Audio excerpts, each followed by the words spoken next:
it was the most chronically difficult album to make because it was a brand new studio with equipment that was not really road tested and working properly, and there were just frequent breakdowns, and it was such a difficult room to work with. Both the recording, which was in an old church, and in the control room, which was sonically, on a par with this room. I mean, it was just horrible. And we had no idea what we had, and it was a really hard album to do production and mastering. We went to actually make that first master lacquer disc. It was a very difficult album to make, and one that has always frustrated me to this day, thinking there are just certain sounds on there. Even at the time of doing it, that you knew it was not good. It was a struggle, and I found, compared to the album or two that had preceded it and the albums that came immediately after it, it did always strike me that Aqualung should have been a much better album if we'd recorded it with a different engineer in a different studio. On the other hand, maybe the trials and tribulations of making the record in some peculiar way maybe did act as some strange catalyst to produce something that maybe we wouldn't have done if it had been easier. I don't know. We'll never know that. But I know at the time I was very frustrated with the recording of Aqualung. I think the only thing that appealed to me about Aqualung at the time of making it was the songs that I did where I just went in and played acoustic guitar and sang a song and added a few bits around them. Those ones were much easier because it wasn't crash bang drums and electric instruments in what essentially was a badly acoustically treated church building that sounded really quite horrible.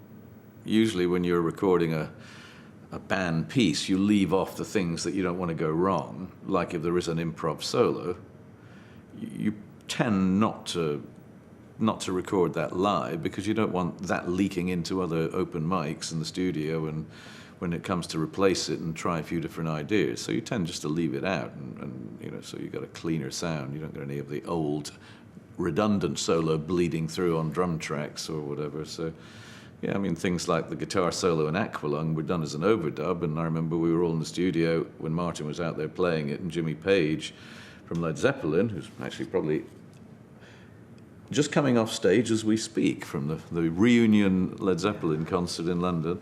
Jimmy Page walked into the control room when Martin was in the middle of recording that solo, and the particular take that is on the album, was visually accompanied by Jimmy Page sort of in the studio kind of waving Martin on when he was doing that particular recording of that guitar solo.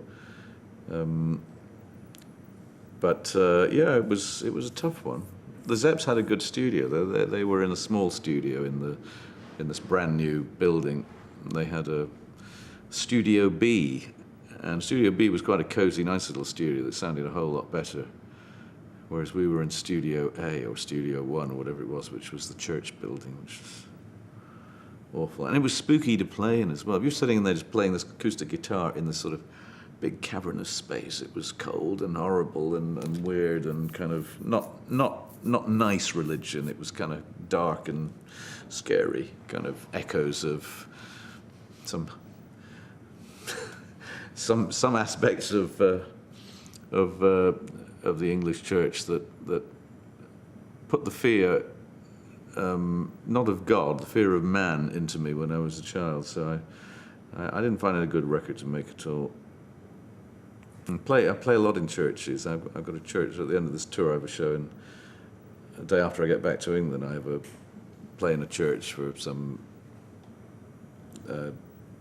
charity thing in London, and I normally find it quite energizing to play in the Christian church, even though I wouldn't call myself a Christian. I feel quite good about playing in mostly when I play in a church, It's but I didn't enjoy that Aqualung experience one little bit.